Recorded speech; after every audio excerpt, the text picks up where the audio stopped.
Warahmatullahi taala wabarakatuh, teman-teman semua, baik yang di komalnya Kirios Moto dan komalnya Bang Oki.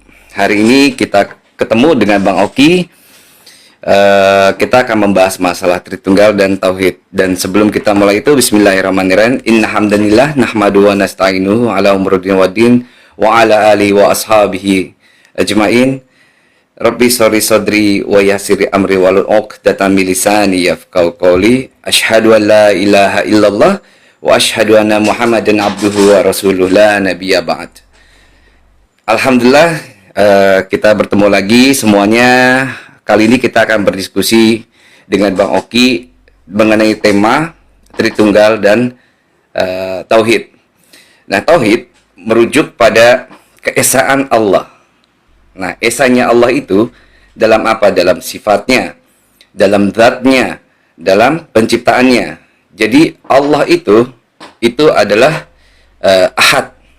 Nah, makhluk itu adalah mu'ahad. Artinya kalau makhluk itu kalau makhluk itu mu'ahad, dia itu esa karena ada yang mengesakan. Nah, sedangkan Allah itu esa tanpa ada yang mengesakan.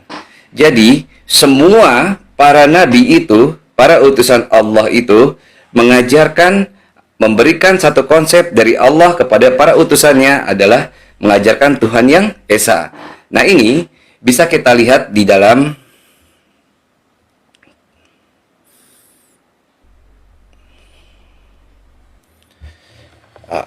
kita lihat di dalam surah Ibrahim ayat 52. Di sini dikatakan apa? Al-Quran ini adalah penjelasan yang sempurna bagi manusia agar mereka diberi peringatan dengannya, agar mereka mengetahui bahwa Dia Tuhan yang Maha Esa, dan agar orang yang berakal mengambil pelajaran. Itu surah Ibrahim ayat 52. Lalu di surat Al-Kahf ayat 110, di sana dikatakan, katakanlah, Nabi Muhammad, sesungguhnya aku ini hanya seorang manusia seperti kamu yang diwahyukan kepadaku bahwa Tuhan kamu adalah Tuhan yang Maha Esa.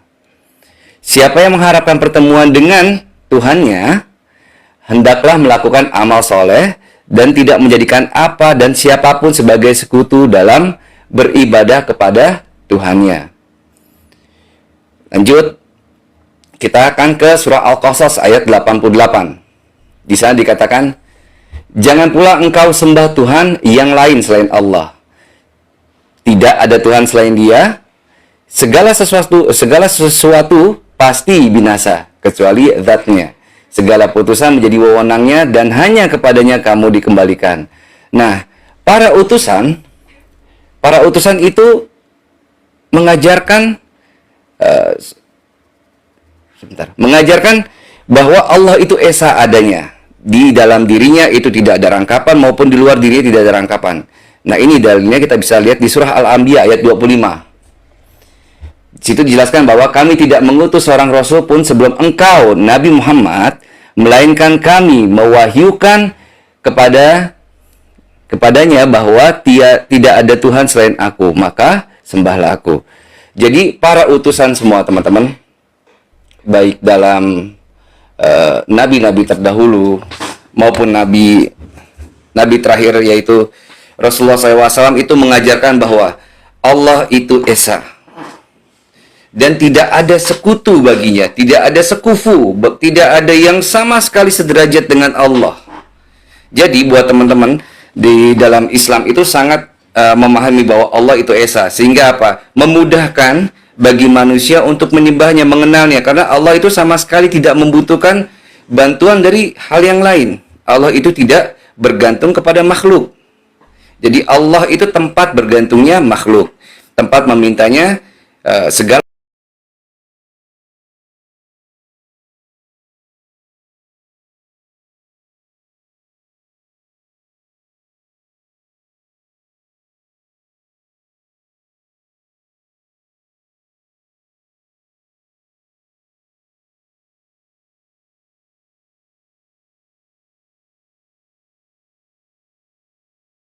Mengambil suatu esensi lain untuk jadikan mitra atau partner dari Allah itu tersebut. Terima kasih. Bang Kairos, sampai setengah 6 ya Bang ya? 17.30 ya? 17.30. Ya, nanti kita lihat aja. Ya, kita lihat ya. Nanti. Ya, oke.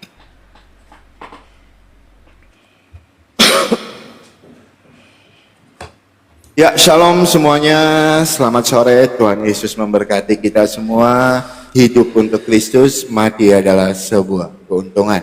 Ya, teman-teman, sore ini kita berdiskusi dengan Pak Kairos Moto.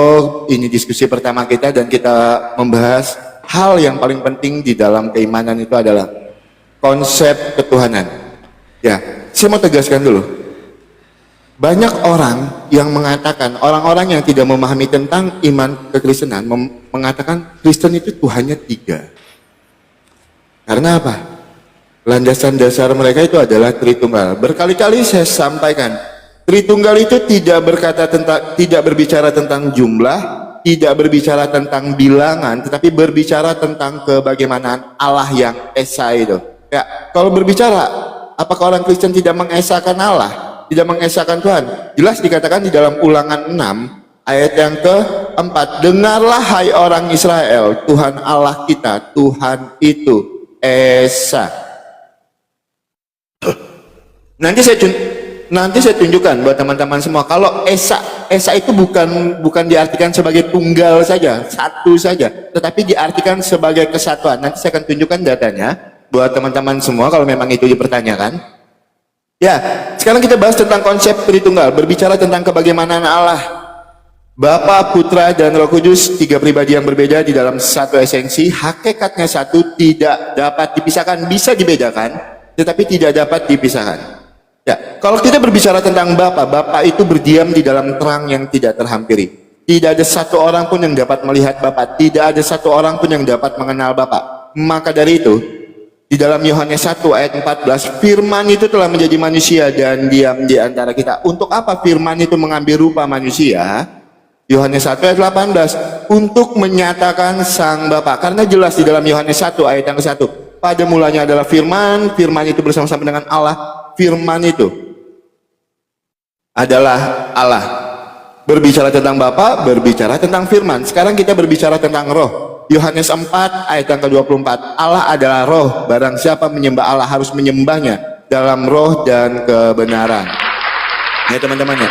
Jadi jelas bicara tentang Bapa, Putra, dan Roh Kudus itu tidak berbicara tentang jumlah, tetapi berbicara tentang kebagaimanaan Allah. Nah, banyak juga yang sering memframing iman kekristenan, orang Kristen itu melantik manusia menjadi Tuhan. Kami tidak pernah melantik manusia itu menjadi Tuhan. Tetapi yang benar itu adalah sang firman yang mengambil rupa manusia. Firman itu telah menjadi manusia dan diam di antara kita. Nah, kalau ada yang bertanya lagi, apakah kata Tritunggal itu ada di dalam Alkitab? Saya katakan dengan tegas, Tritunggal itu bukan kata yang diambil di dalam Alkitab. Tidak ada kata Tritunggal itu di dalam Alkitab. Tetapi Tritunggal itu sudah ada, bahkan sebelum dunia ini ada. Kejadian 1 ayat 1-3 itu sudah menjelaskan tentang Tritunggal. Pada mulanya Allah menciptakan langit dan bumi belum berbentuk kosong dan gelap gulita menutupi samudera raya. Dan roh Allah melayang-layang di atas permukaan air. Berfirmanlah Allah, jadilah terang, lalu terang itu jadi. Makanya bapak-bapak gereja itu menyepakati konsep Tritunggal. Itu landasan dasarnya adalah Alkitab dan itu tidak keluar dari Alkitab kami. Karena apa teman-teman? Allah tanpa roh itu adalah batu. Allah tanpa firman sama, itu juga batu. Seluruh kitab Kejadian sampai dengan Wahyu, sehati sepikir senapas bahwa Allah kekal bersama firman dan rohnya. Nah itu berbicara tentang Tritunggal. Maka di dalam Matius 28 ayat yang ke-19, jadikanlah semua bangsa muridku dan baptislah mereka dalam nama Bapa, Putra, dan Roh Kudus. 1 Yohanes 5 ayat yang ke-7, sebab ada 3 yang memberi kesaksian, Bapa, Putra, dan Roh Kudus, dan ketiganya adalah satu. Jadi jelas ya, kalau kita berbicara tentang konsep ketuhanan di dalam iman kekristenan itu, kami tidak pernah menyembah 3 Tuhan. Nanti saya akan buktikan datanya. Kalau ehad itu adalah kesatuan. Jadi Bapa, Putra, dan Roh Kudus, 3 pribadi yang berbeda di dalam satu esensi. Hakikatnya satu, tidak dapat dipisahkan. Dan kami orang Kristen tidak pernah melantik manusia menjadi Tuhan, tetapi Sang firman, logosnya Allah, pikirannya Allah, kecerdasannya Allah itu yang mengambil rupa manusia. Untuk apa? Untuk menyatakan sang Bapa yang kasih. Karena apa? Kami orang Kristen itu landasan dasarnya adalah landasan kasih. Makanya kami mengetahui kalau kami itu punya Bapa yang kasih dari mana? Dari firman yang mengambil rupa manusia itu di dalam Yohanes 1 ayat 18 anak tunggal Allah yang menyatakannya. Silakan Pak Kairos. Teman-teman Kristen kencengin tap-tap layarnya. Iya, terima kasih Bang Oki. Jadi kalau kita menilik dari jadi kalau kita menilik dari Perjanjian Lama dan Perjanjian Baru, dan di situ kita bisa melihat kayak dalam Keluaran 20 nomor 2 sampai 3 gitu kan. Di dalam yang nomor 3-nya itu dia mengatakan, Tuhan itu mengatakan bahwa jangan ada padamu Allah lain di hadapanku. Terus Ulangan 4 nomor 35. Engkau diberi melihatnya untuk mengetahui bahwa Tuhanlah ilah, tidak ada yang lain kecuali Dia. Ulangan 4 nomor 39. Sebab itu ketahuilah pada hari ini dan camkanlah bahwa Tuhanlah Allah di langit atas dan di bumi bawah, tidak ada yang lain. Nah, ini juga nanti kita bisa lihat juga di Ulangan 6 nomor 4. Dengarlah hai orang Israel, Tuhan Allah kita, Tuhan itu Esa, yang tadi dibawakan sama Bang Oki. Nah, sederet ayat dari Perjanjian Lama dan diperkuat juga dalam Markus 12 nomor 29. Di sini dinyatakan bahwa hukum yang terutama ialah dengarlah hai orang Israel, Tuhan ilah kita, Tuhan itu Esa. Nah, saya ingin bertanya sama Bang Oki, kita mulai dengan pertanyaan yang simpel, bahwa konsep formulasi dari Tritunggal ini, apakah memang sudah dikenal oleh nabi-nabi terdahulu? Apakah itu baik termaktub dalam Perjanjian Lama, dan contohnya seperti apa? Karena dalam ayat-ayat maupun penjelasan dari Perjanjian Lama, Perjanjian Baru, saya melihat bahwa konsep Esa monoteis ini sangat kuat, tanpa ada unsur tentang Tritunggal, di mana Tritunggal itu adalah konsep yang lahir di luar dari Bible itu sendiri. Nah, apakah memang dasar basic dari konsep ketuhanan Bang Oki, Tritunggal tersebut berdasarkan apa yang tertulis dalam Perjanjian Lama? Dan misal di Perjanjian Lama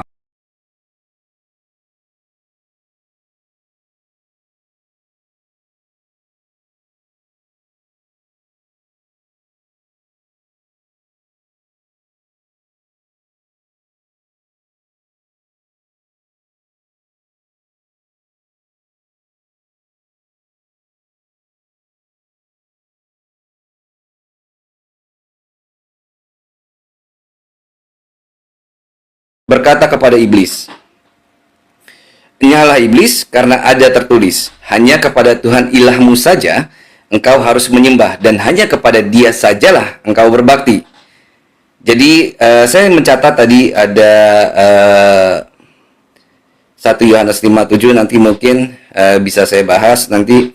Terus Yohanes 4 nomor 24, bahwa Tuhan itu adalah roh. Nah, tadi Bang Oki sempat membawakan itu. Astagfirullahaladzim. Nah, ini Bang Oki sempat membawakan ini. Wait, Yohanes 4.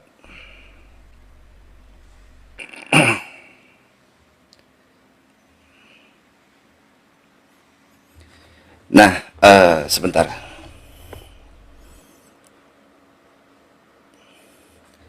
Nah, di sini dikatakan bahwa Yohanes 4 nomor 24, Allah itu roh dan barang siapa menyembah Dia harus menyembahnya dalam roh dan kebenaran.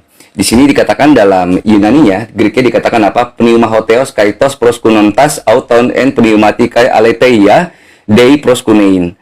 Nah, kata pneumahotheos di sini, ini kata itu yang di sini, Bang, itu adalah sebuah penafsiran. Kenapa penafsiran? Karena kalau untuk kata itu dalam Greek Yunani itu bisa menggunakan dua hal, baik inna maupun hoti. Jadi kalau kita lihat di dalam King James Version, God is a spirit. Ini dengan bentuk italik. Artinya memang ini tuh sebuah penafsiran. Penafsiran. Kita tahu penafsiran dari mana? Kita bisa lihat ini. Ini sumber dari Bible Hub. Mungkin Bang Oki sudah biasa ini ya. Sudah terbiasa. Jadi di sini dikatakan apa? Pneuma hotheos. Kata ho ini definite artikel di sini kasih strip. Nah, kata adalah itu di tanda kurung, berarti mempunyai sebuah penafsiran. Bisa jadi bahwa Tuhan itu adalah roh, itu sebenarnya Tuhan itu ini dia, bahwa Allah itu penyemangat, spirit kan semangat, dan barang siapa menyembah dia harus menyembahnya dalam semangat dan kebenaran. Jadi tidak harus kata spirit itu dimaknai oleh roh. Itu. Oke. Bang Oki, thank you. Ya. Ya, saya tanggapi dulu apa yang menjadi narasi Pak Kairos Moto. Beliau tadi mengutip salah satu ayat yang saya mau bahas juga di dalam Keluaran 20 ayat yang ketiga.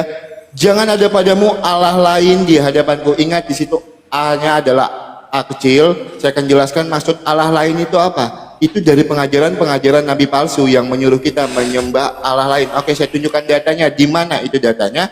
Kita lihat di dalam Ulangan 13 ayat 1 sampai dengan ayat yang ketiga. Oke, saya bacakan di ayat yang kedua.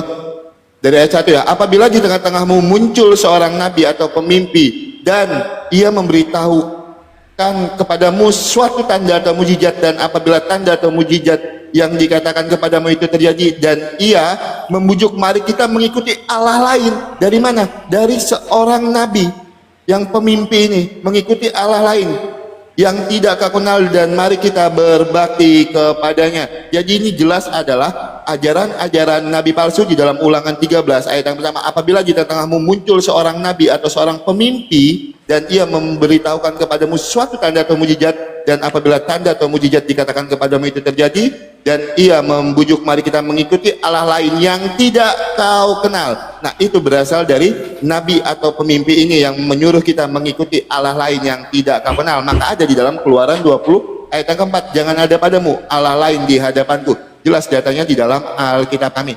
Itu yang pertama. Dan yang kedua, apakah ada nabi-nabi terdahulu itu meyakini tentang konsep dari Tritunggal? Ingat, Kejadian 1 ayat 1 sampai 3 ini berbicara tentang Tritunggal. Nabi Musa tidak akan menuliskan Kejadian 1 ayat 1 sampai 3 ketika dia tidak mengimani tentang Tritunggal. Pada mulanya Allah menciptakan langit dan bumi. Bumi belum berbentuk kosong dan gelap gulita menutupi samudera raya. Roh Allah, di sini ada roh Allah, di sini ada Allah.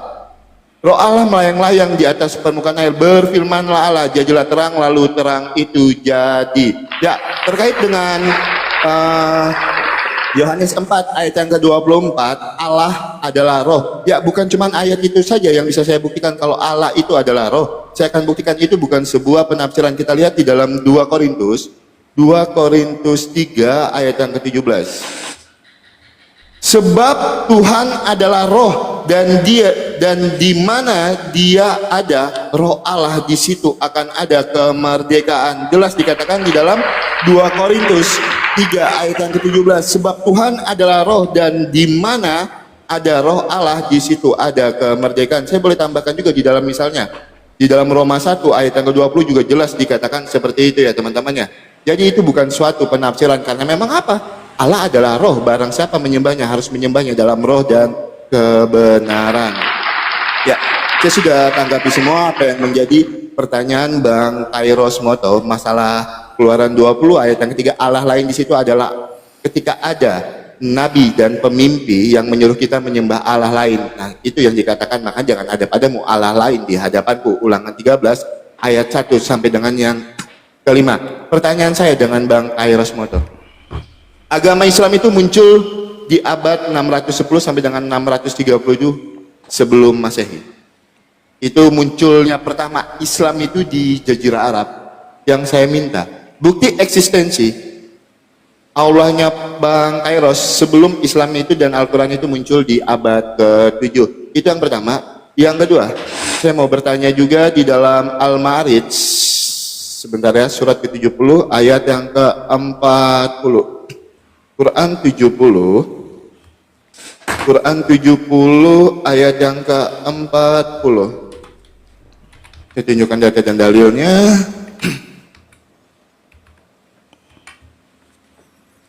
Maka aku bersumpah dengan Tuhan yang mengatur tempat-tempat terbit dan terbenamnya dalam kurung matahari, bulan, dan bintang. Sesungguhnya kami benar-benar Maha Kuasa. Pertanyaan saya, aku di sini merujuk kepada siapa? Kami di sini merujuk kepada siapa? Saya minta data dan dalilnya. Surat Al-Ma'arij ayat yang ke-70, surat Al-Ma'arij surat ke-70 ayat ke-40. Maka aku bersumpah dengan Tuhan yang mengatur tempat-tempat terbit dan terbenamnya dalam kurung matahari, bulan, dan bintang. Sesungguhnya kami benar-benar Maha Kuasa. Aku di sini merujuk kepada siapa? Dan kami di sini merujuk kepada siapa? Silakan nanti Bang Kairos Moto tanggapi ya, karena kita sedang berbicara tentang konsep ketuhanan. Nah, jadi jelas ya teman-teman ya, apakah nabi-nabi terdahulu itu mengimani tentang Tritunggal? Nabi Musa tidak akan menuliskan Kejadian 1 ayat 1 sampai 3 ketika dia tidak mengimani Bapa, Putra, dan Roh Kudus, tiga pribadi yang berbeda di dalam satu esensi, hakikatnya satu, tidak dapat dipisahkan. Keluaran 20 ayat yang ketiga, di situ adalah Allah lain yang dituliskan oleh pemimpi. Silakan Bang Kairos Moto. Oke,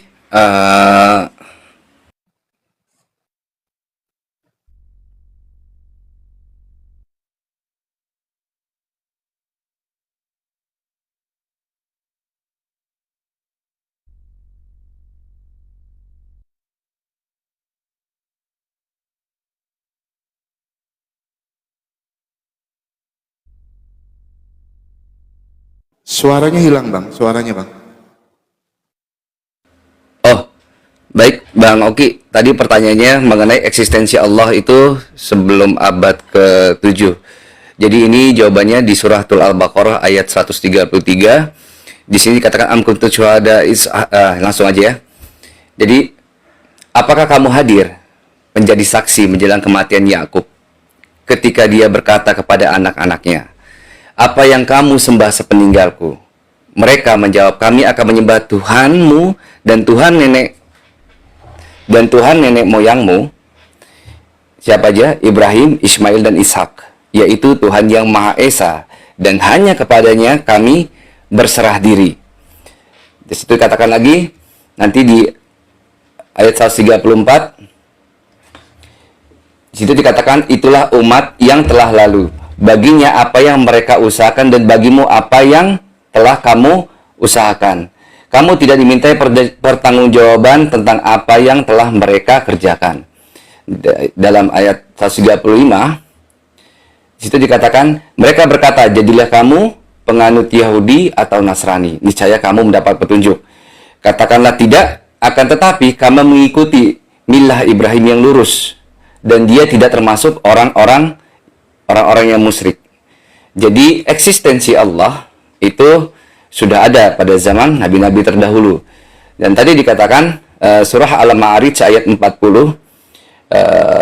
maka aku bersumpah dengan Tuhan yang memiliki timur dan barat, sesungguhnya kami benar-benar Maha Kuasa. Pertanyaan dari Bang Oki, aku sini siapa, kami ini siapa, kan gitu ya. Nah, kata aku di sini adalah Allah. Nah, kata kami dengan segala kemahaannya. Nah, siapakah pemilik timur dan barat? Nah, ini nanti bisa dilihat di surah Al-Baqarah ayat 115. Al-Baqarah ayat 115 mengatakan bahwa hanya milik Allah timur dan barat. Kemanapun kamu menghadap, di sanalah wajah Allah. Sesungguhnya Allah Maha luas lagi Maha mengetahui. Jadi Allah itu bersumpah atas kuasanya yang memiliki timur dan barat. Baik, menarik tadi bahwa Bang Oki juga membawakan Kejadian 1, 2, dan 3 gitu kan. Nah, di sini dalam Kejadian 1, 2, dan 3, kalau kita cek, di situ ada Allah, ada roh Allah, dan ada firman, kan gitu ya Bang ya. Nah, di sini dikatakan di nomor 2, dikatakan apa? Vharet hayata tohu vevohu ve khosek el penei tehom veruach Elohim merachefet el penei hamayim. Nah, di sini ada kata ruach Elohim. Nah, orang-orang Yahudi tidak menganggap bahwa ini adalah roh dari Allah. Jadi, the earth being unformed and void, with darkness over the surface of the deep, and wind from God. Jadi ruah itu angin dari Tuhan, God sweeping over the water. Nah, nomor 3 yang ingin nanti saya tanya sama Bang Oki, di sini katakan apa? Vayomer Elohim Yehior Veyehior. Nah, di sini Yesus itu firman kan ya Bang ya. Nah, di sini menggunakan kata amar. Makanya menggunakan Vayomer Elohim Yehior Veyehior, tidak menggunakan kata dafar. Kalau kata dafar itu akan berubah jadi Vayadaber Hashem atau Vayadaber Elohim Yehior Veyehior. Nah, kalau memang di sini firman, di sini maksudnya adalah Tuhan, coba saya minta bukti data bahwa Yesus itu pernah digelari dengan kata Dafar Elohim, Amar Elohim. Karena kalau kita merujuk ke dalam Yohanes 1 nomor 1, dalam Brit Hadasa, di sini dikatakan bahwa pada mulanya ada firman. Nah, di sini dikatakan Bereshit Hayya Davar, we hadavar Hayya im ha Elohim, we Elohim Hayya Davar. Di sini menggunakan kata dafar. Jika memang 3 konsep ini firman dafar ini termasuk di dalam itu, mohon datanya Yesus itu pernah dipanggil dengan amar. Terima kasih Bang Oki.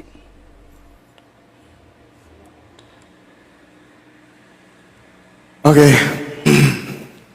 Ya, saya mau terangkan dulu ya. Berbicara tentang perjanjian lama itu berbicara tentang pra-eksistensi Tuhan Yesus. Berbicara sebelum sang firman itu mengambil rupa manusia di dalam Yohanes 1 ayat 14. Firman itu telah menjadi manusia dan diam di antara kita. Jadi saya harus tegaskan ini. Berbicara perjanjian lama itu berbicara tentang pra-eksistensi Tuhan Yesus. Sebelum apa? Sebelum sang firman itu mengambil rupa manusia di dalam Yohanes 1 ayat 14. Itu yang pertama. Dan yang kedua, Bang, yang abang bandingkan itu antara bahasa Ibrani dan bahasa Yunani. Perjanjian lama itu kan berbahasa Ibrani, sedangkan perjanjian baru itu berbahasa Yunani. Ya Bang ya. Jadi itu sudah 2 hal yang berbeda. Itu. Nah, Kejadian 1 ayat 1 sampai 3 itu berbicara tentang Tritunggal. Roh Allah, berfirman Allah, logosnya Allah, kecerdasannya Allah itu. Ya. Jadi itu tidak berbicara tentang yang lainnya, berbicara tentang berfirman Allah, itu berbicara tentang pra-eksistensi Tuhan Yesus. Makanya di dalam Yohanes 1 ayat yang ketiga kan jelas dikatakan, segala sesuatu dijadikan oleh Dia dan tanpa Dia tidak ada satu pun yang jadi dari segala yang telah dijadikan. Kalau kita lihat di sini, berfirmanlah Allah, jadilah terang, lalu terang itu jadi. Maka ini terkait di dalam Yohanes 1 ayat yang ketiga. Saya bacakan ya, Yohanes 1 ayat yang ketiga. Yohanes 1 ayat yang ketiga. Inilah logosnya Allah itu, kecerdasannya Allah, pikirannya Allah. Sebentar ya teman-teman ya, saya balik dulu kamera saya. Yohanes 1, sebentar, kok nge-lag ya? Sebentar guys, tap layar ya. Oke, Yohanes 1 ayat yang ketiga. Segala sesuatu dijadikan oleh Dia dan tanpa Dia tidak ada satu pun yang telah jadi dari segala yang telah dijadikan. Dia di sini merujuk kepada siapa? Pada mulanya adalah firman. Firman itu bersama-sama dengan Allah. Firman itu adalah Allah. Nah, Dia ini merujuk kepada Yohanes 1 ayat 14. Kita lihat firman itu telah menjadi manusia atau telah menjadi daging dan diam di antara kita. Dan kita telah melihat kemuliaannya, yaitu kemuliaan yang telah diberikan kepadanya sebagai anak tunggal Bapa, penuh kasih dan kebenaran. Ya, jadi jelas ya, berfirmanlah di situ itu merujuk kepada logosnya Allah.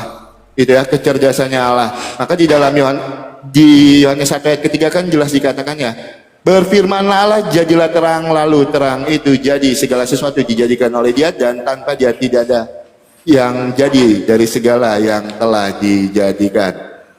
Oke, saya sudah tanggapi apa yang menjadi pertanyaan Bang Kairos. Bang Kairos, bukti eksistensinya Allah.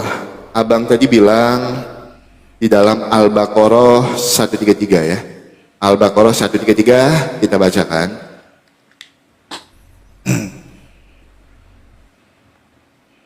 Ini adalah bukti eksistensinya Allah sebelum Islam itu muncul. Apakah kamu hadir menjadi saksi menjelang kematian Yakub ketika dia berkata kepada anak-anaknya, apakah kamu sembah sepeninggalanku? Mereka menjawab, kami akan menyembah Tuhan dan Tuhanmu dan Tuhan nenek moyangmu Ibrahim, Ismail dan Ishak, yang Maha Esa, hanya kepadanya kami berserah diri. Kalau saya lihat Bang, nabi-nabi terdahulu tidak pernah menyembah Tuhan yang ada di dalam surat An-Naml ayat yang ke-91. Sesungguhnya aku dalam kurung Nabi Muhammad hanya diperintahkan untuk menyembah Tuhan negeri ini dalam kurung Mekah. Jadi nabi-nabi terdahulu tidak pernah Bang diperintahkan untuk menyembah Tuhan negeri Mekah. Berikan saya tunjukkan saya datanya kalau nabi-nabi terdahulu itu diperintahkan untuk menyembah Tuhan negeri Mekah. Karena jelas di dalam An-Naml 91, sesungguhnya aku dalam kurung Nabi Muhammad hanya diperintahkan untuk menyembah Tuhan negeri ini dalam kurung Mekah. Tunjukkan saya buktinya kalau nabi-nabi terdahulu itu Bang, Ibrahim, Ismail dan Ishak itu disuruh menyembah Tuhan negeri Mekah. Silakan aja Bang tunjukkan saya datanya. Itu yang pertama. Terus di Quran 70 ayat yang ke-40, surat Al-Ma'arij ayat yang ke-40. Maka aku bersumpah dengan Tuhan yang mengatur tempat-tempat terbit dan terbenamnya dalam kurung matahari, bulan dan bintang, sesungguhnya kami benar-benar Maha Kuasa. Pertanyaan saya di sini, aku di sini Bang Kairos sampaikan tadi merujuk kepada Allah. Oke, yang jadi pertanyaan saya selanjutnya, maka Allah bersumpah dengan Tuhan. Saya minta data dan dalilnya yang tertulis secara eksplisit. Apa tujuan Allah bersumpah kepada dirinya sendiri? Karena apa? Ketika ini ditanyakan kepada iman Kristen, kami sanggup menjawabnya menggunakan data dan dalil secara eksplisit. Saya bertanya, apa tujuan Allah bersumpah kepada dirinya sendiri? Saya minta data dan dalilnya. Silakan. Oke, baik. Kita dulu saya match.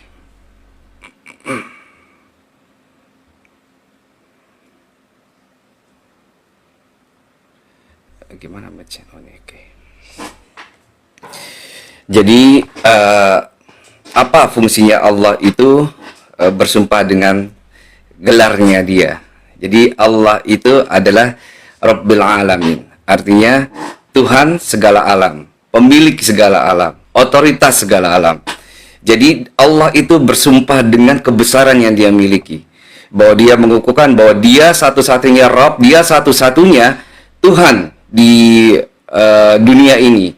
Nah, mengenai apakah pantas Tuhan itu bersumpah dengan ini, bersumpah dengan Tuhan loh. Ini kan bisa Anda lihat sendiri nanti dalam Hosea 1 nomor 7. Tetapi aku, hanya nih kapital, akan menyayangi kaum Yahuda dan menyelamatkan mereka demi Tuhan Allah mereka. Tuhan bersumpah dengan Tuhan.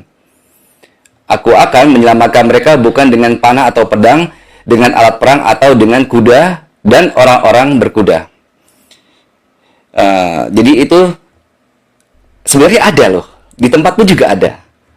Dan ini mengenai tafsir Allah itu negeri Mekah, pemilik negeri Mekah. Di sini dikatakan bahwa Imam Ar-Razi dalam tafsir yang menyampaikan bahwa, jadi nanti tafsirnya Imam Ar-Razi itu di mana di Mafatihul Ghaib. Nah, nanti bisa dijelaskan di sini katakan bahwa Allah mengkhususkan Mekah di antara seluruh negeri dengan menambahkan namanya, diidofati ismihi, makanya diidofahkan. Jadi menambahkan namanya kepada Mekah karena Mekah adalah negeri yang paling dicintai dan dimuliakan oleh Allah. Ini menunjukkan penghormatan yang besar bagi Mekah, yang menunjukkan bahwa Mekah adalah tempat tinggal nabinya dan tempat turunnya wahyu. Itu penjelasannya. Nah, tadi Abang juga mengatakan bahwa itu Ibrani dengan Yunani. Baik, sekarang kita cek Yunaninya. Kejadian 1. Oke. Berarti kita harus merujuk kepada Septuaginta. Nah, di sini pertanyaannya dari yang pertama kan NRK poesen hoteoston oyoranon kai tengen. Nah, yang nomor 3 kata firman di sini menggunakan apa? Kai epen hoteos geneteto pos kai egeneto pos. Nah, di sini menggunakan kata epen. Firman di sini menggunakan kata kata epen. Ya. Nah, kita lihat dalam Yohanes 1 nomor 1.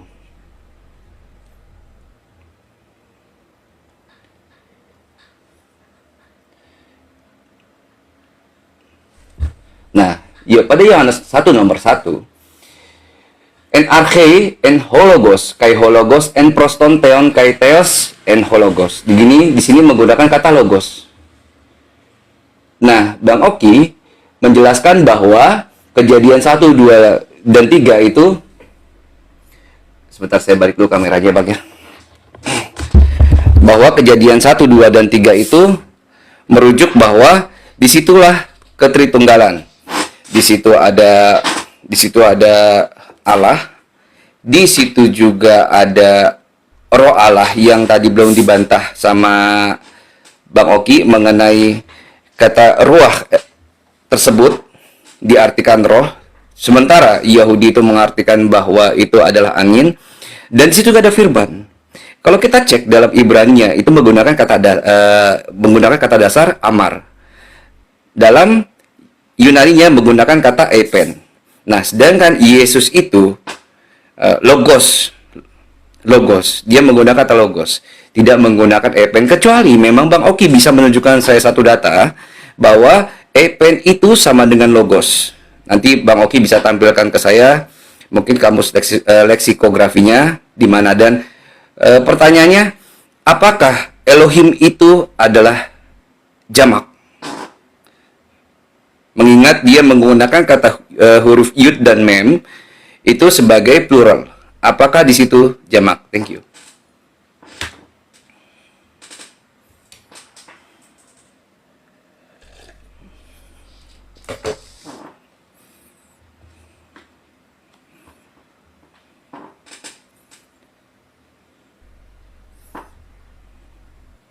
Ya gini, Bang Kairos Moto. Bang Kairos Moto tadi kan sudah merubah kejadian 1 ayat 3 itu ke Septuaginta, betul ya? Di situ menggunakan logos ya, di situ ya.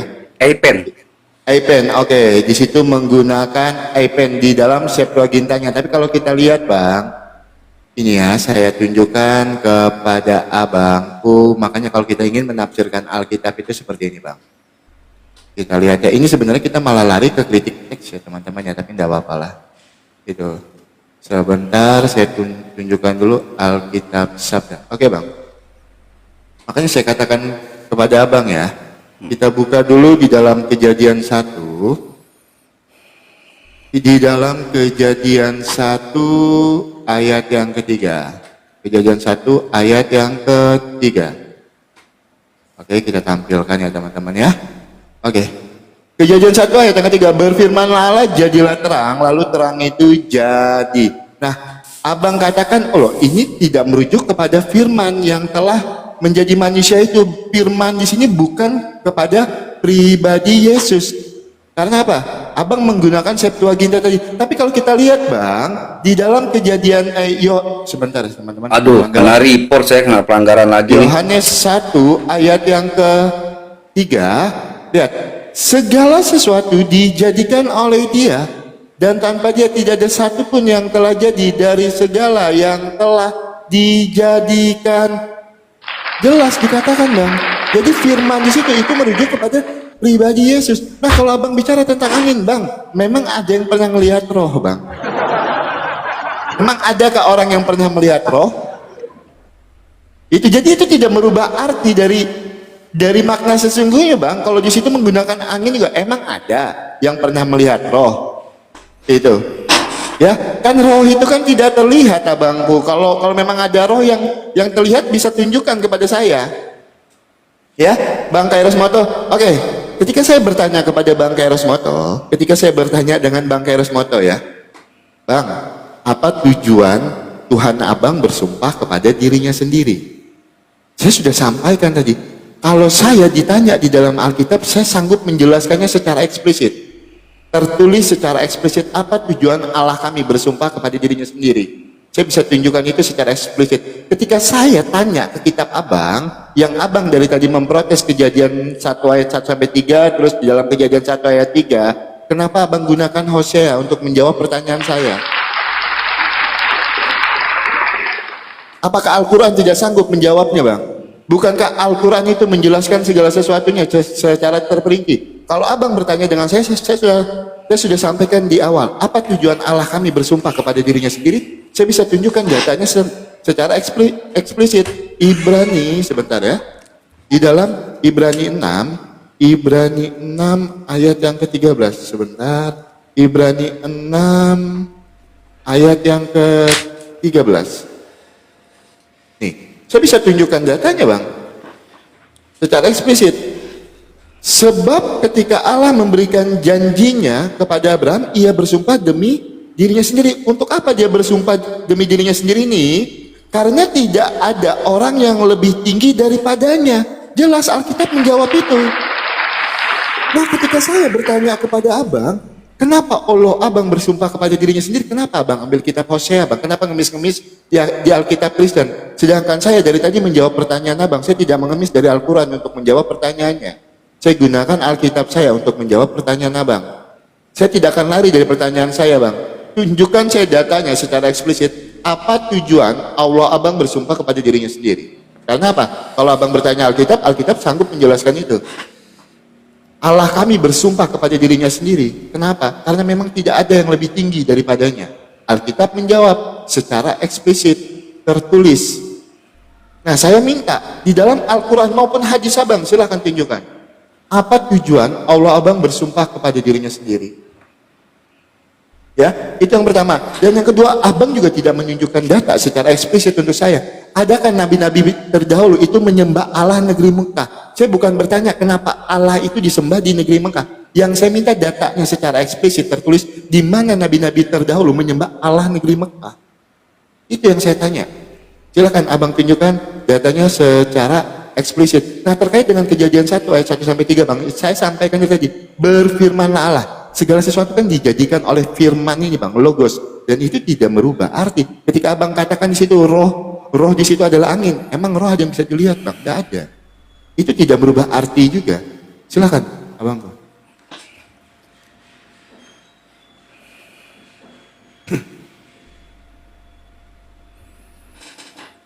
Baik, Bang Oki. Yang pertama, nanti Bang Oki itu di note mengenai kata Elohim tadi ya, Bang ya.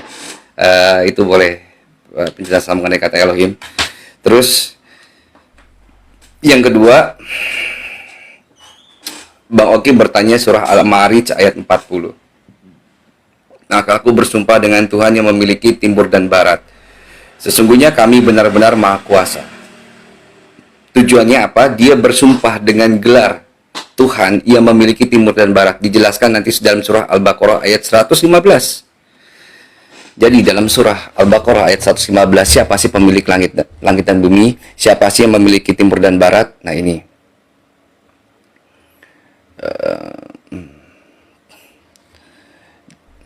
Di sini dikatakan hanya milik Allah timur dan barat. Hanya milik Allah timur dan barat.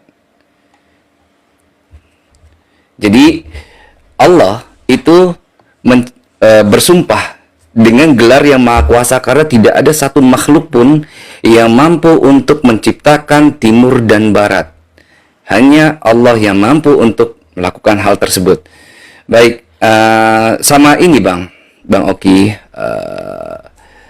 saya itu tidak mengkritisi mengenai masalah itu buat Yesus atau tidak. Nggak ke sana, Bang, pertanyaanku. Pertanyaannya gini. Kejadian 3, 1 nomor 3 dalam Septuaginta. Septuaginta kan teksnya Yunani juga ya, Bang ya. Gitu, abangku. Nah, di sini dikatakan apa? Kai eipen hoteos. Menggunakan kata eipen di sini. Menggunakan kata eipen. Nah, Yesus itu sejauh yang saya pelajari dan sejauh apa yang teman-teman katakan, bahwa Yesus itu adalah Logos. Yesus adalah Logos. Kita bisa lihat di sini dikatakan en arche en hologos, menggunakan kata Logos. Nah, tiba-tiba firman firman itu, abang bilang bahwa oh itu yang penting firman aja. Mau dia apapun. Nah, kita harus mendudukkan segala sesuatu itu pada tempatnya, Bang. Kalau memang itu logos, ya logos. Kalau memang itu epen, ya epen. Kalau memang itu grape, ya grape. Jadinya biar kita tertib dalam membaca suatu teks gitu. Karena saya menghargai kitabnya orang-orang Kristen, teman-teman Kristen, Bang Oki, dengan cara apa? Kami santun untuk membacakan teks aslinya. Kami pelajari teks aslinya, dan juga kami membawakan itu. Jadinya dalam Kejadian 1 nomor yang ketiga, saya minta tolong nanti Bang Oki untuk menjelaskan ini. Apakah epen itu sama dengan logos? Apakah logos itu juga sama dengan epen? Nah, abang bilang segala sesuatu itu diciptakan dengan firman. Segala sesuatu itu diciptakan dengan berfirman. Nyatanya tidak harus. Tuhan itu bisa nggak menciptakan segala sesuatu tanpa berfirman? Tentu bisa. Datanya di mana? Di Kejadian 1 nomor 1. Di sini dikatakan apa? Pada mulanya Ilah menciptakan langit dan bumi. Jadi pada saat ini Tuhan menciptakan langit dan bumi, nggak pakai firman. Langit dan bumi diciptakan baru. Isinya baru di nomor 3. Berfirmanlah Allah, jadilah terang, lalu terang itu jadi. Nah, dalam teks, kalau perjanjian lama itu menggunakan Ibrani, kita akan memahami, jika menggunakan kata vayomer, itu dalam bentuk sifui. Maksudnya apa? Fi'il amar dalam Arabik. Biasanya, dalam kata tersebut, itu menyimpan makna sesuatu hal akan terjadi atau bentuk kata perintah. Nah, di sini kata firman di sini ini tidak menggunakan logos, Bang. Dan tadi juga abang bilang kalau menciptakan Tuhan itu menciptakan segala sesuatu langit dan bumi itu harus dengan menggunakan firman. Enggak. Tuhan menciptakan langit dan bumi tanpa berfirman, baru isinya. Di situ ada terang, ada air, ada segala macam. Nah, itu, Bang. Oke, teman-teman, saya jawab ya. Pertanyaan Bang Kairos. Oke. Oh, kita belum mulai waktu. Belum mulai. Bentar. Oke, siap. Ya. Di awal tadi saya sampaikan kepada Bang Kairos Moto tentang Tritunggal, Bapa, Putra, dan Roh Kudus itu 3 pribadi yang berbeda, bisa dibedakan tapi tidak dapat dipisahkan. Ya, itu di awal penjelasan saya tadi tentang Tritunggal itu sendiri, tentang pertanyaan Bang Kairos Moto di dalam Kejadian 1 ayat 1. Pada mulanya Allah menciptakan langit dan bumi.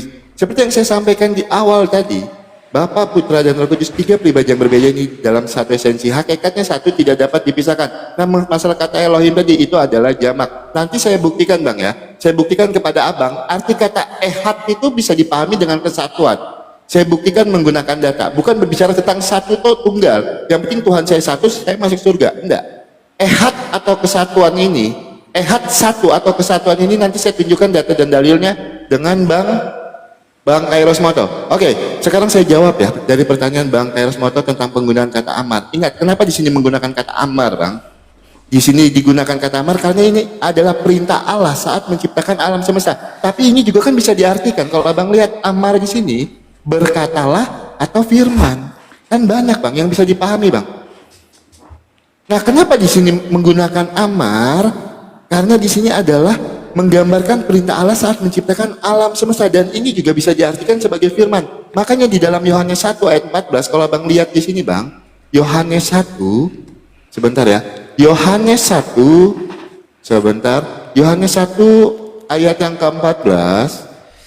Kita tampilkan ya teman-teman ya, Yohanes firman ini kita klik firman di sini logos. Lah kan sama, Bang. Tidak ada yang beda, cuman pemahaman Abang dong yang beda memahami itu. Ya, ini loh, saya jawab dari tadi pertanyaan Abang menggunakan data dan dalil. Nah, sekarang saya tunjukkan, Bang, buktinya kalau ehad itu adalah kesatuan. Ya, kita mulai dari Ulangan 6 ayat yang keempat. Ulangan 6 ayat yang keempat. Jadi biar teman-teman tahu nih apa sih ehad ini. Ya, dengarlah hai orang Israel, Tuhan Allah Tuhan kita itu Esa. Ayo kita lihat di sini. Esa itu menggunakan kata ehad, ya. Esa di sini menggunakan kata ehad. Nah sekarang kita lihat di dalam Maleaki, kita bawa dalam Maleaki ya teman-teman ya. Maleaki 2, sebentar. Maleaki 2 ayat yang ke-10. Maleaki 2 ayat yang ke-10.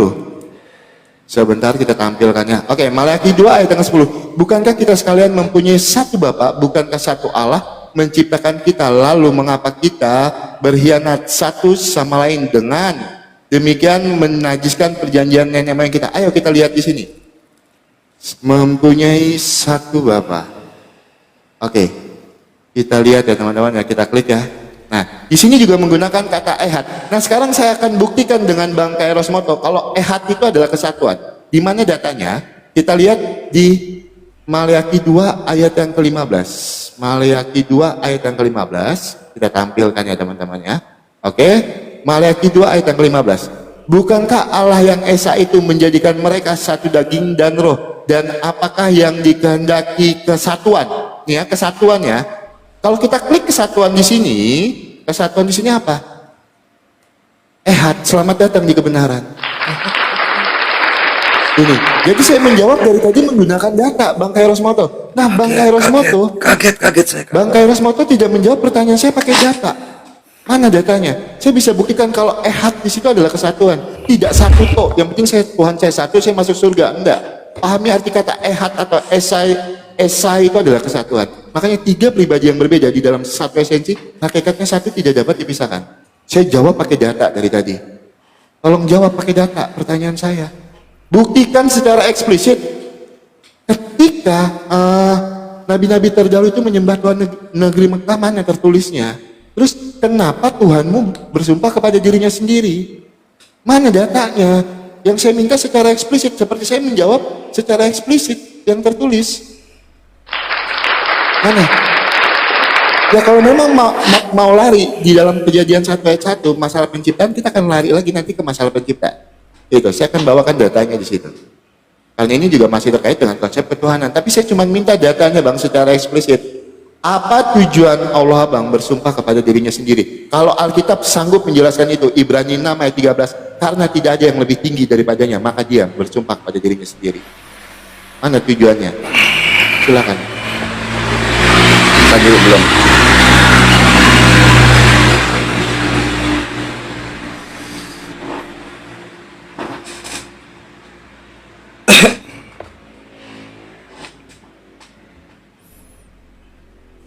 Baik, teman-teman, terima kasih buat supportnya. Thank you.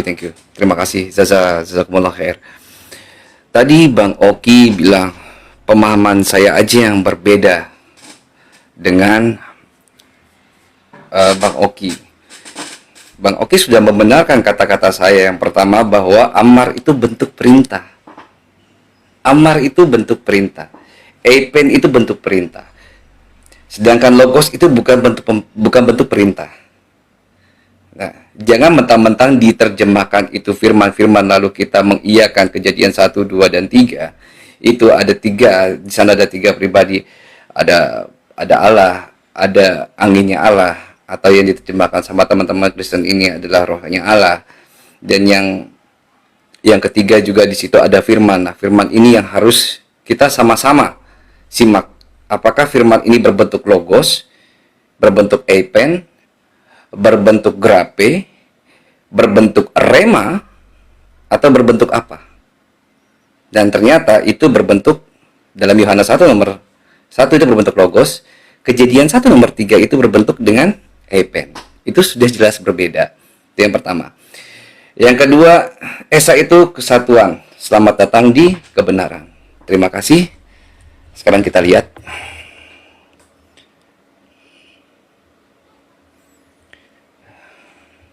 Yang dibawakan Maleaki 2 nomor 15. Bukankah Allah yang Esa menjadikan mereka daging dan roh, dan apakah yang dikehendaki kesatuan itu?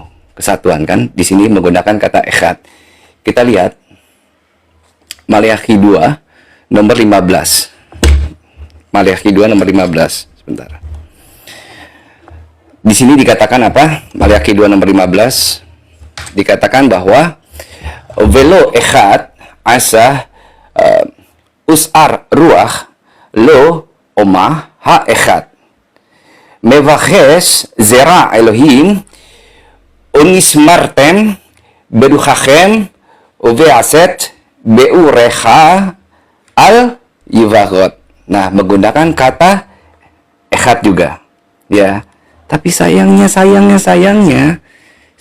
ini nggak dimaknai seperti itu. Did not the one make all, tanda kurung, so that all remaining alive breath is that one. Kenapa? And what does that one seek but godly folk? Dan di sini tidak menggunakan kata unity. Kalau kesatuan itu bukan one. Kalau kesatuan itu menggunakan kata unity. Atau dalam Ibraninya itu dibaca dengan echadim. Nanti dicek itu di Kejadian 1 nomor 11, itu echadim. Jadi selamat datang di kebenaran, dan inilah yang benarnya. Makanya dalam King James Version pun di sini nomor 15 itu tidak ada unity. Dikatakan apa? And did not, ini King James Version ya, KJV. Ya. Dikatakan apa? And did not he make one, yet had he residue of the Spirit. And wherefore one? Ni one. That he might seek a godly seed. Therefore, take heed to your spirit, and let none deal treacherously against the wife of his youth. Jadi tetap aja ini memakai one, tidak memakai unity nih. Nah ini nih one King James Version, dan ini tiba-tiba di Lembaga Alkitab Indonesia kok bisa jadi kesatuan.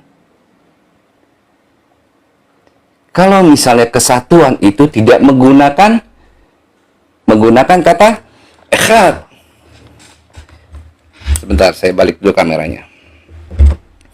Jadi kesatuan itu tidak menggunakan kata echad. Kesatuan itu menggunakan kata apa? Echadim. Satu-satunya menggunakan kata apa? Yahid. Jadi misal dalam satu rumah, dalam satu kompleks itu dari nomor 1 sampai nomor 10, dari nomor 1 sampai nomor 10 branding rumah itu tidak menggunakan kata echad tapi yahid. Rumah yang nomor yahid, yang nomor 1, karena ada nomor 1, 2, 3 sampai 10. Kalau dia satu-satunya rumah yang nggak ada rumah lagi di sekelilingnya, itu disebut dengan echad. Jadi dalam Lembaga Alkitab Indonesia kok bisa jadi kesatuan? King James saja yang sebrutal itu nggak begitu. Terima kasih, Bang Oki.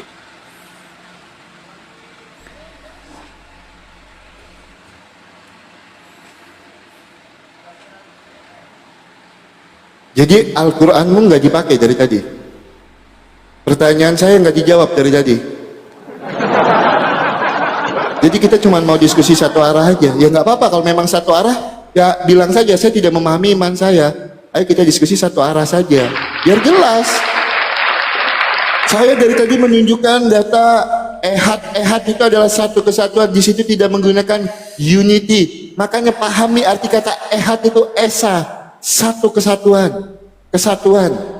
Saya sudah tunjukkan pakai data, terlepas itu diterima atau tidak. Terus Qurannya nggak dipakai. Mana pertanyaan saya? Nggak dijawab sama sekali. Nggak sanggup menunjukkan data secara eksplisit. Cuman paham Bible dibandingkan Al-Quran. Loh ini dari tadi bertanya tok loh. Itu saya dari tadi menjawab menggunakan data dan dalil loh. Gitu. Kalau memang tidak ada penjelasan kenapa Tuhan bersumpah kepada dirinya sendiri, jujur, kita lari ke pertanyaan yang lain. Sesimpel itu kok. Itu bertanya Kejadian 1 ayat 1, Kejadian 1 ayat 3, apalagi nih? Hosea 1, mana lagi? Keluaran, Ulangan. Saya bahas semuanya dari tadi. 2 pertanyaan saya, kenapa tidak mampu menjawab? Bukankah Al-Quran sendiri menulis? Al-Quran sanggup menjelaskan segala sesuatunya secara terperinci. Mana jawabanmu tentang Al-Quran? Terus jangan bertanya terus. Buktikan saya kalau nabi-nabi terdahulu itu menyembah Tuhan negeri Mekah dan sujud kepada Ka'bah. Mana datanya? Ya, buktikan kepada saya nabi-nabi terdahulu itu sujud kepada Ka'bah, ke arah Ka'bah dan menyembah Tuhan negeri Mekah. Jangan cuma bahas Alkitab, Pak. Ya, saya dari tadi menjawab pertanyaan. Saya dari tadi menjawab, tapi pertanyaan saya nggak dijawab-jawab, guys. Gimana ini? Hah? Saya tanya kenapa Tuhan bersumpah kepada dirinya sendiri? Mengemis dari Alkitab, mengemis dari kitab Hosea. Bukankah Al-Quran yang mengklaim kalau Alkitab menjelaskan segala sesuatunya secara terperinci? Kenapa mengemis sampai kitab Hosea? Kenapa mengemis Alkitab kami? Nanti kalau giliran ayat-ayat yang tidak menguntungkan, Alkitab palsu, terjemahan LAI palsu. Inilah standar ganda. Ayat-ayat yang menguntungkan untuk imannya diperkuat, untuk digunakan untuk memperkuat data dan dalilnya. Ayat-ayat yang tidak menguntungkan, tulisan Paulus, terjemahan palsu. Oh, luar biasa. Saya dari tadi menjawab, saya tidak gunakan Al-Quran, saya tidak gunakan hadis. Saya cuma menjawab menggunakan Alkitab. Ya saya tidak menjawab apapun dulu karena pertanyaan saya tidak dijawab. Saya cuma minta bukti tertulis secara eksplisit kalau nabi-nabi terdahulu itu sujud menyembah Ka'bah dan menyembah Tuhan negeri Mekah. Tertulisnya di mana? Apakah nabi-nabi terdahulu ketika beribadah sujud kepada Ka'bah? Mana datanya? Tunjukkan saya datanya. Nabi-nabi terdahulu ketika ibadah itu sujud kepada Ka'bah. Ya. Yang kedua pertanyaan saya, kenapa Tuhanmu bersumpah kepada dirinya sendiri? Itu saya belum menambah pertanyaan saya. Tapi saya menjawab dari tadi menggunakan data dan dalil, gitu kan?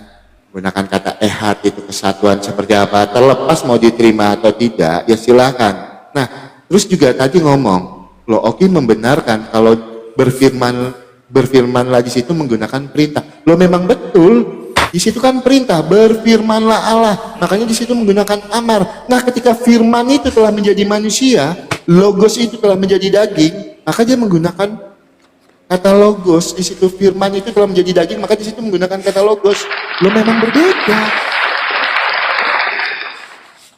Yang digunakan di dalam Kejadian 1 ayat yang ketiga itu kan dia belum menjadi daging, Pak. Tetapi ketika di dalam Yohanes 1 ayat 14, dia sudah menjadi daging. Gitu loh. Ya jadi jangan punya tendensi untuk bertanya terus tanpa mempertanggungjawabkan imannya. Ya, tunjukkan saya buktinya secara eksplisit tertulis. Nabi-nabi terdahulu menyembah Tuhan negeri Mekah, itu yang pertama. Yang kedua, apa tujuan Tuhanmu bersumpah kepada dirinya sendiri? Lebih baik jujur kalau memang tidak ada. Saya lanjut ke pertanyaan yang lain. Silakan.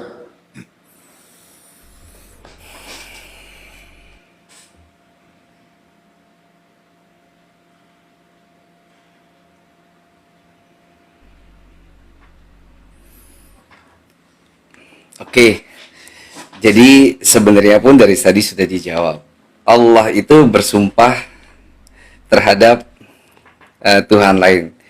Allah itu bersumpah dengan gelarnya, gelar pemilik gelar pemilik timur dan barat. Jadi Allah itu bersumpah dengan apa? Dengan gelarnya, pemilik timur dan barat. Karena tidak ada satu makhluk pun yang mampu untuk menciptakan timur dan barat. Dalam surah Al-Baqarah ayat 115, kepunyaan Allah lah timur dan barat. Itu sudah saya jelaskan berulang-ulang. Jadi untuk Bang Oki silakan disimak.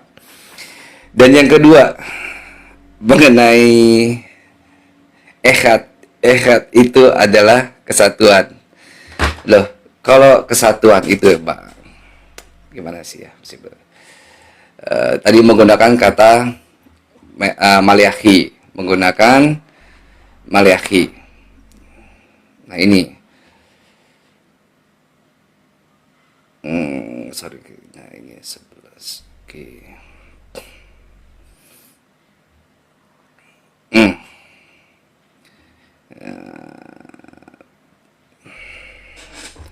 Kalau kesatuan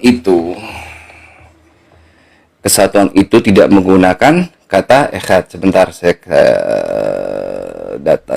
data sebentar. Genesis. Nah, ini kalau mau pakai kesatuan itu tidak menggunakan kata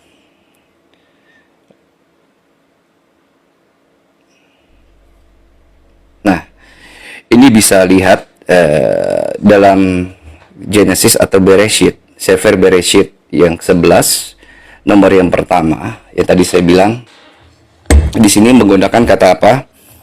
Di sini menggunakan wahi khal ha'eretz sefah ehad. Terus ufdarim, katakan apa nih? Echadim. Menggunakan yod dan mem. Kalau itu kesatuan, diperkuat lagi. Kalau memang itu ya artinya kesatuan. Saya punya kamus Ibrani, Indonesia Ibrani. Kebetulan juga tadi abang itu kan bawa. Hadim itu datanya di mana tadi, Pak? Hadim itu datanya di mana? Hadim itu Kejadian 11 nomor 1. Kejadian 11 nomor 1. Ya. Oke. Kejadian 11 nomor 1. Nah, ini saya juga bawakan kamus dari ini Harrison dari Kamus Indonesia Ibrani. Kita bicara mengenai kata Esa. Nah, kata Esa. Oke, nah Esa itu menggunakan echad atau yahid. Nah, ini nih. Kamusnya. Mas Oki, Bang Oki.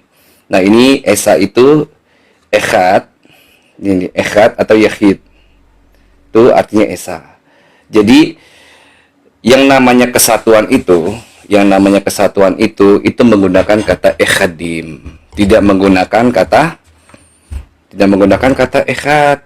Nah, makanya saya bingung dalam Maleakhi 11 2 nomor 15 yang tadi. Saya bingung. Kok bisanya Lembaga Alkitab Indonesia itu menerjemahkan itu menjadi sebuah kesatuan. Itu yang pertama. Yang kedua, sudah saya jawab. Jadi Allah itu, yaitu Sang Maha Empunya segala sesuatu, baik yang di langit maupun yang di bumi, baik yang di timur maupun yang di barat. Jadi kepunyaan Allah itu bersumpah dengan gelarnya sebagai Tuhan yang memiliki timur dan barat. Karena tidak ada satu makhluk pun yang mampu untuk menciptakan timur dan barat. Itu makanya Allah itu bersumpah. Qasam, bab qasam itu namanya. Qasam itu artinya bersumpah. Jadinya Allah itu menunjukkan bahwa saya itulah Sang Empunya. Saya itu yang mempunyai gelar sebagai Tuhan pemilik barat dan timur. Jadinya tidak ada satu makhluk pun itu untuk meninggikan dirinya. Tidak ada satu makhluk pun yang mampu untuk menciptakan timur dan barat. Terima kasih.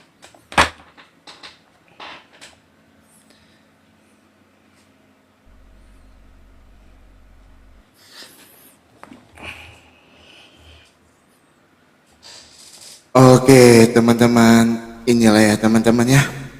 Kita sudah tunjukkan datanya. Ini juga data yang sering kalian bawakan kan, Alkitab Sabda. Bahkan kalian sering menggunakan tafsir-tafsir di sini. Di dalam Alkitab Sabda 2 Maleakhi 2 ayat yang ke-15, kesatuan di situ itu merujuk kepada ehad. Jadi ehad itu bukan berarti satu tunggal dok, kesatuan.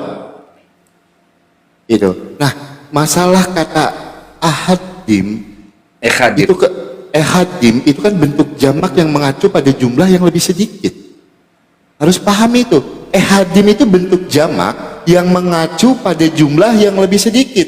Makanya di dalam Kejadian 11 ayat yang ke-1 itu bentuk jamak yang mengacu pada jumlah yang lebih sedikit. Makanya di situ menggunakan echadim.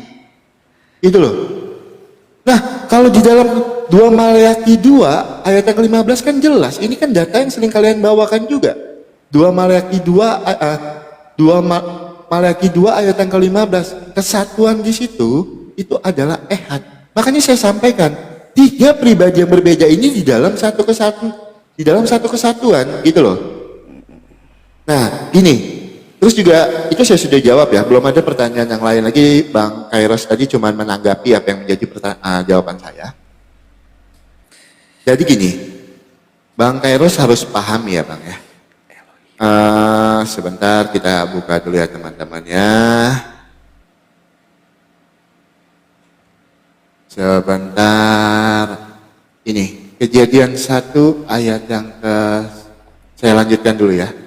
Kejadian 1 ayat yang Kejadian 11 ayat yang ke-1 ya. Ini sebentar. Kejadian 11 ayat yang ke-1, adapun seluruh bumi satu bahasanya dan satu logikanya. Ini untuk Logat, bukan ya, logika. dan Logat. satu logatnya. Ini mau menentang apa yang menjadi ehad saya. Oke, sekarang kita bukakan datanya. Apa di sini ehad? Ya sama. Apa bedanya? Apa bedanya dengan Maliaki 2 ayat yang 15. Sebentar teman-teman ya. Sebentar kita buka datanya. Maliaki 2 ayat yang ke-15. Oke, sebentar masih ada waktu, yang nggak apa-apa kita ini dulu. Maliaki 2 ayat yang ya, Maliaki 2 ayat yang ke-15. Bedanya apa toh?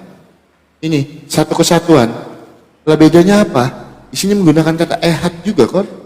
Ya makanya saya bilang ehad itu bukan berarti satu saja. Satu kesatuan juga disebut ehad. Lah ini 2 Maliaki 2 ayat 15 kan ehad. Itu loh. Kesatuan. Nah, Bang Kairios, aku enggak tahu ya. Ketika aku bertanya, apa tujuan Allah bersumpah kepada dirinya sendiri, dijawab pakai Al-Baqarah ayat yang ke 115. Hanya milik Allah, hanya milik Allah, timur dan barat, kemanapun kamu menghadap, di sanalah wajah Allah. Sesungguhnya Allah maha luas, maha mengetahui. Korelasinya apa? Itu loh. Korelasinya apa itu Bang dengan apa yang saya tanyakan? Korelasinya di mana? Saya cuma bertanya kenapa Allah Abang bersumpah kepada dirinya sendiri. Kalau di sini kan jelas nih Bang. Nih. Di sini jelas, Ibrani 6 ayat 13. Sebab ketika Allah memberikan janjinya kepada Abraham, ia bersumpah demi dirinya sendiri. Karena tidak ada yang lebih tinggi daripadanya. Makanya Tuhan kami itu tidak pernah Bang bersumpah demi Nun. Nanti saya tunjukkan kalau Allah Abang juga ada bersumpah demi yang lain. Bukan demi dirinya sendiri. Demi Nun juga ada. Nanti saya tunjukkan data dan dalilnya Bang. Kalau memang itu yang menjadi rujukan Abang. Kalau kami, Alkitab kami, Ibrani 6 ayat 13 jelas dikatakan. Ya, nanti saya tunjukkan datanya setelah ini kalau Allah Abang juga bersumpah demi Nun kok. Ada datanya. Nanti saya tunjukkannya. Itu yang saya tidak dijawab sama sekali. Tunjukkan datanya kalau nabi-nabi terdahulu itu sujud beribadah kepada Ka'bah. Saya tidak bicara menyembah ya, itu. Sujud kepada Ka'bah ketika beribadah. Saya minta datanya. Karena kan kalian ketika beribadah sujud ke arah Ka'bah kan? Ya itu tolong dijawab Bang. Nanti saya tunjukkan kalau Allah Abang juga ada bersumpah demi yang lain. Saya tunjukkan data dan dalilnya. Oke, silakan.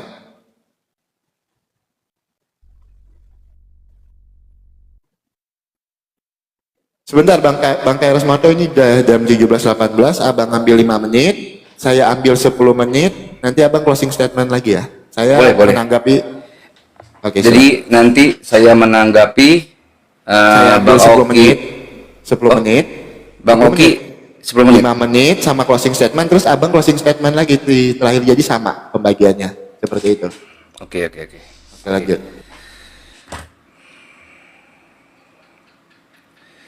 Jadi yang ditunjukkan sama Bang Oki itu apa bedanya sih teman-teman antara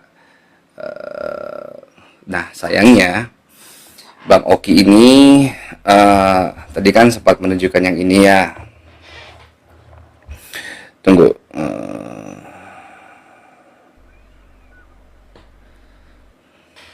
Ini mengenai kesatuan yang di sini. Ya, ini set di sini menggunakan kata echad, satu kan gitu ya.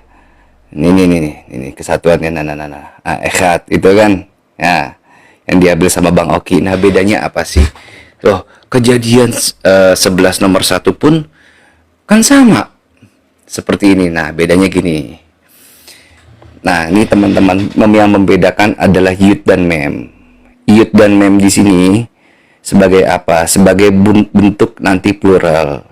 Tapi nggak semua dengan yud dan mem itu menjadikan plural. Nah, ini ada tambahan seperti ini nih, seperti tanda petik atas sama kayak gambar apa ya, potongan roti lah.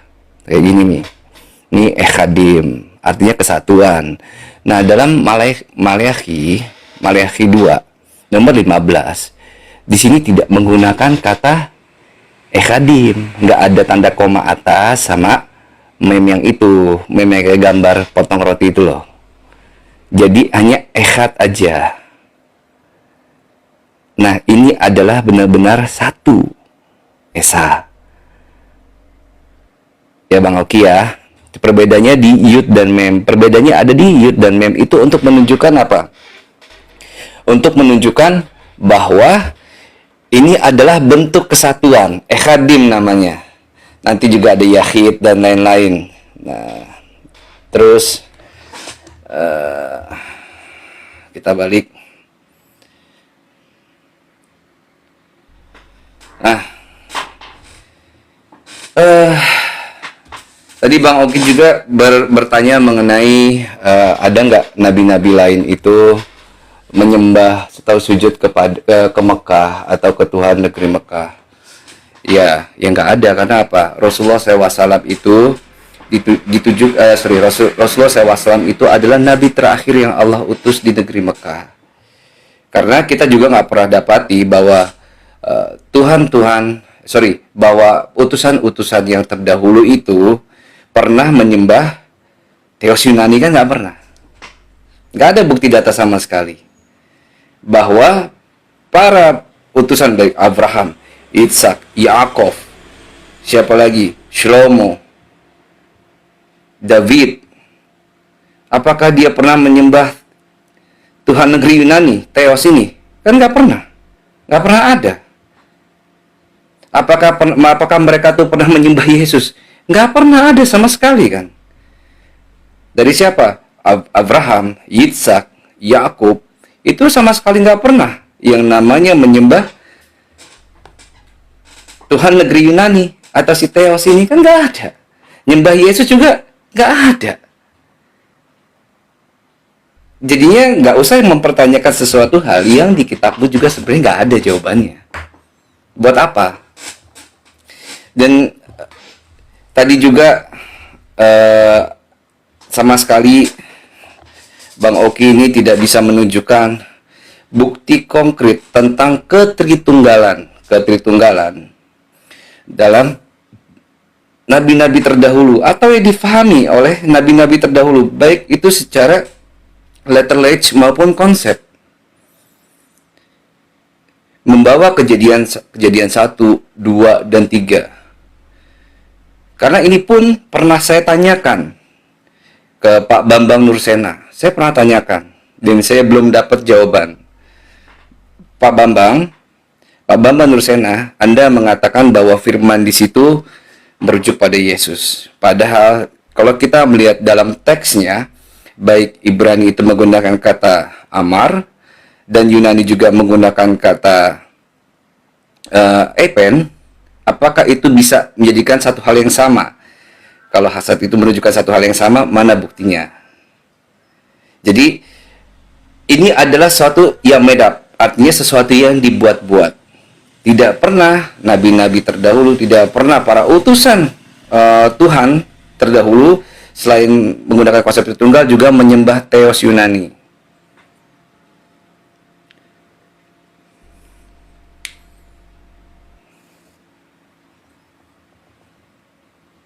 Oke, teman-teman, silakan. Ya, Bang Kairos Moto mengakui tidak ada nabi-nabi terdahulu menyembah Tuhan negeri Mekah. Terima kasih untuk pengakuan itu, Pak. Tapi jangan Bapak samakan dengan Alkitab kami, Pak. Kalau kami nabi-nabi terdahulu percaya kepada Bapa, Putra dan Roh Kudus, Pak. Di mana datanya? Nih, sebentar ya, Keluaran 3. Berfirman Allah kepada Musa, aku adalah aku. Lagi firmannya, beginilah kau katakan kepada orang Israel. Itu, akulah aku, telah mengutus aku kepadamu. Selanjutnya berfirmanlah Allah kepada Musa, beginilah kau katakan kepada orang Israel, Tuhan Allah nenek moyangmu, Allah Abraham, Allah Ishak, dan Allah Yakub. Makanya Pak, orang-orang terdahulu tidak pernah sujud kepada Ka'bah. Itu loh, datanya jelas. Keluaran 3 ayat 14, 15, 16. Jangan disamakan dengan nabi-nabi terdahulu di dalam iman kami. Beda, Pak. Ya, Bapak bilang nabi-nabi terdahulu tidak pernah menyembah Theos, katanya. Loh, Keluaran 3 ayat 14, 15, 16. Aku adalah aku, berfirmanlah Allah. Di situ tertulis kepada Musa, beginilah kau katakan kepada orang Israel, Tuhan Allah nenek moyangmu, Allah Abraham, Allah Ishak, Allah Yakub. Makanya saya tanya kepada Bapak, adakah nabi-nabi terdahulu itu sujud kepada Ka'bah? Bapak jawab dengan jujur, tidak ada. Terus ngapain kalian sujud ke Ka'bah? Kan harusnya mengikuti Ibrahim. Itu. Terus kenapa Ibrahim tidak sujud kepada Ka'bah? Itu gimana itu nanti? Ya, itu yang pertama, teman-teman. Yang kedua, saya tadi berjanji ya, kalau Allah Bapa juga bukan cuma bersumpah kepada dirinya sendiri. Saya akan tunjukkan di dalam Quran 95. Quran 95 ayat yang ke-1 dan ke-2. Oke, teman-teman.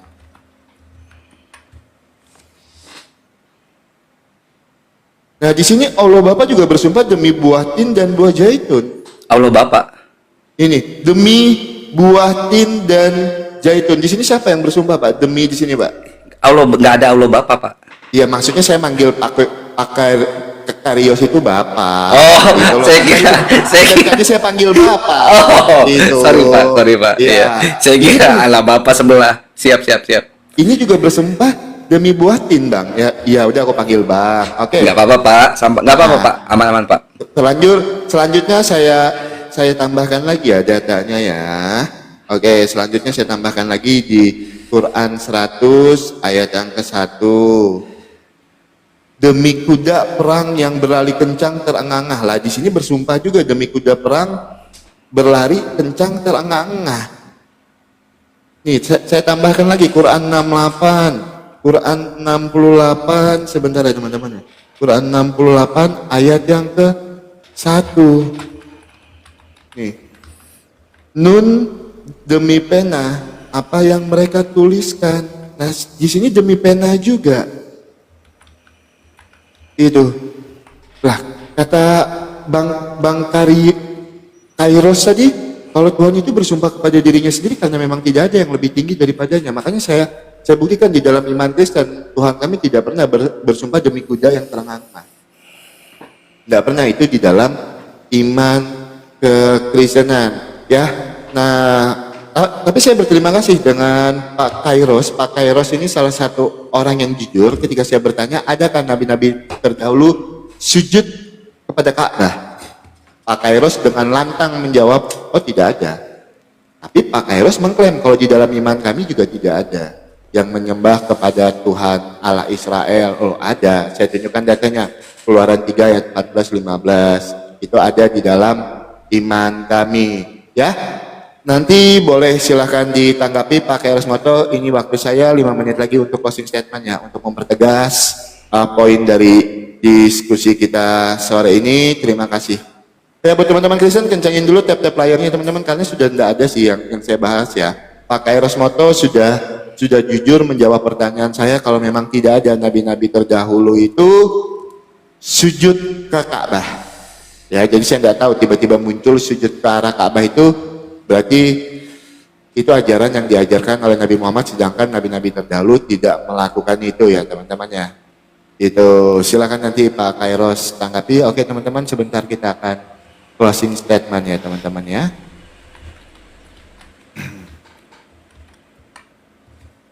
Baik guys, sebentar.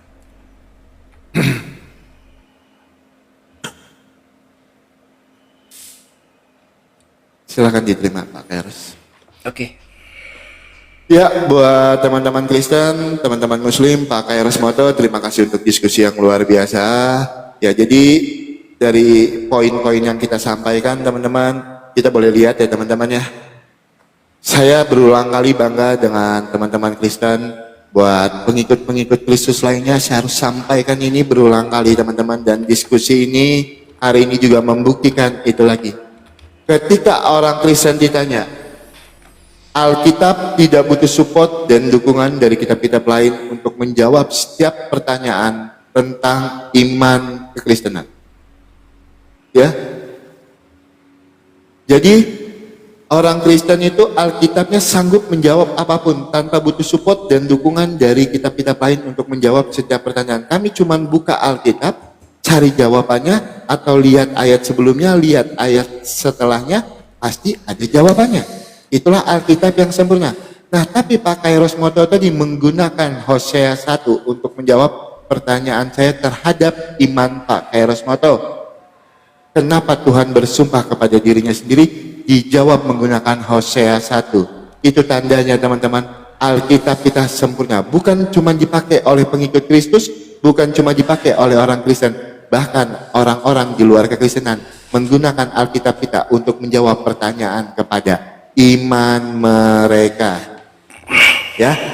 Nah, nanti kalau memang Pak Kairos Moto mau menanggapi, boleh tanggapi dulu ya, yang masalah demi pena, demi terengah-engah itu nanti Pak Kairos Moto silakan tanggapi itu. Ya, teman-teman Kristen, Tritunggal itu berulang kali saya sampaikan, tidak berbicara tentang jumlah, tidak berbicara tentang banyak, tetapi berbicara tentang kebagaimanaan Allah, tiga pribadi yang berbeda di dalam satu esensi. Hakikatnya satu, tidak dapat dipisahkan. Apakah kata Tritunggal itu ada di dalam Alkitab? Tidak ada.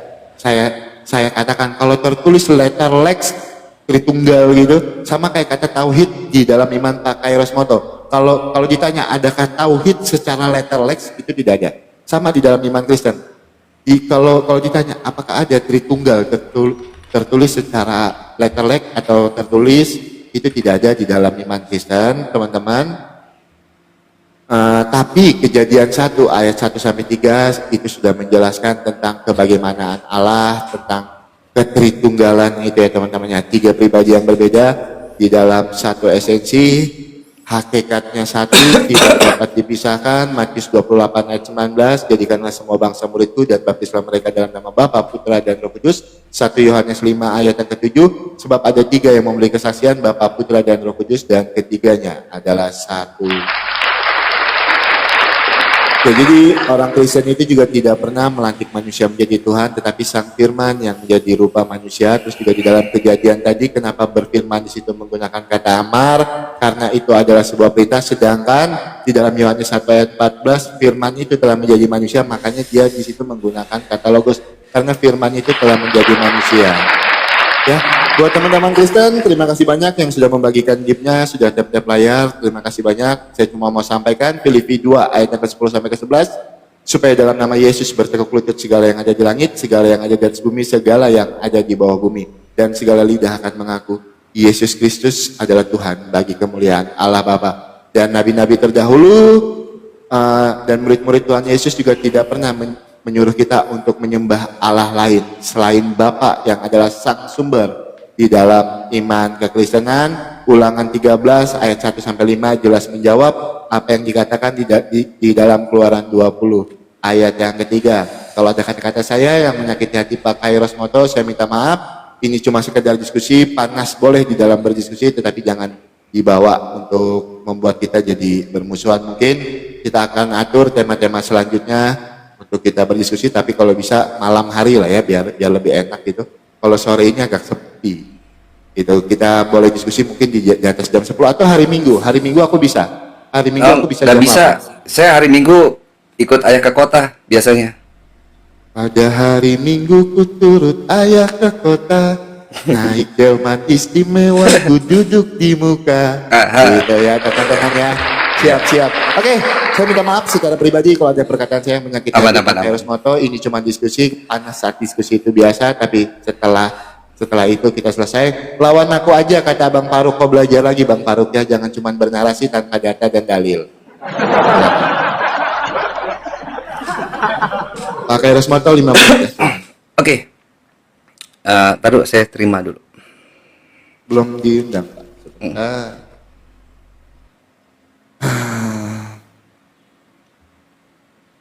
Oh ini aku accept. Bentar. Oke, baik. Closing dari kita, ada beberapa hal yang harus kita jawab. Yang pertama, maksud atau makna Tuhan itu bersumpah dengan makhluk. Jadi ketika Allah Ta'ala itu dalam Quran itu berfirman, dia menggunakan bab qasam, dia bersumpah dengan waktu, dengan buatin, demi masa, terus dan beberapa hal lainnya. Itu ada makna dan fungsi dan tujuannya. Yang pertama untuk menegaskan ya kebesaran dan kekuasaannya. Terus menguatkan, biasanya itu untuk menguatkan suatu hal yang penting yang terjadi dan untuk meyakinkan orang yang ragu. Yang misalnya kalau misalnya kepada tadi kuda perang itu untuk memuliakan makhluk tersebut. Terus fungsinya juga untuk mengingatkan manusia agar bisa memperhatikan dan mengambil pelajaran dari apa, dari ciptaannya. Jadi itu yang pertama. Yang kedua, mengenai arah kiblat. Arah kiblat itu nanti dibahas dalam surah Al-Baqarah ayat 144. Jadi para nabi itu gini, dikatakan bahwa sungguh kami sering melihat mukamu menengadah ke langit, maka sungguh kami akan memalingkan kamu ke kiblat yang kamu sukai. Palingkanlah mukamu ke arah Masjidil Haram, dan di mana saja kamu berada, palingkanlah mukamu ke arahnya. Dan sesungguhnya orang-orang Yahudi dan Nasrani yang diberi kitab Taurat dan Injil memang mengakui bahwa berpaling ke Masjidil Haram itu adalah benar dari Tuhannya, dan Allah sekali-kali tidak lengah dari apa yang mereka kerjakan. Al-Ayah. Nah, itu yang pertama. Nah, itu indikasinya nanti di mana? Lihat nanti teman-teman Kristen itu dalam Yohanes 4 nomor 21. Kata Yesus kepadanya, percayalah kepadaku hai perempuan, saatnya akan tiba bahwa kamu akan menyembah Bapa, bukan di gunung ini dan juga di Yerusalem.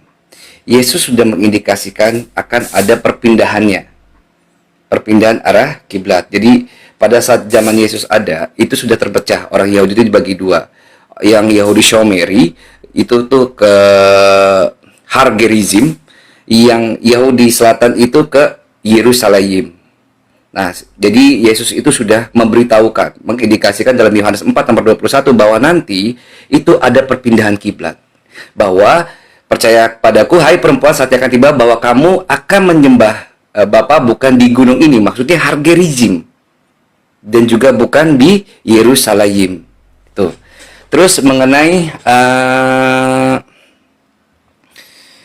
Keluaran 3 ya, Bang ya. Wait. Keluaran 3. Oke. Sebentar.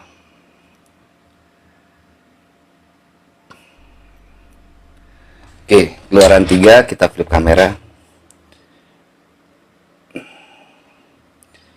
Jadi di Keluaran 3 ini dikatakan bahwa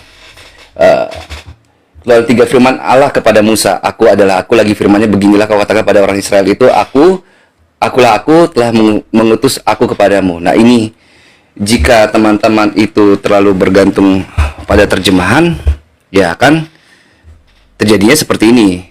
Jadi di dalam Ibrani ya itu dikatakan apa? Kejadian 3 atau Exodus ya bahasa Inggrisnya nomor 14. Di sini katakan apa?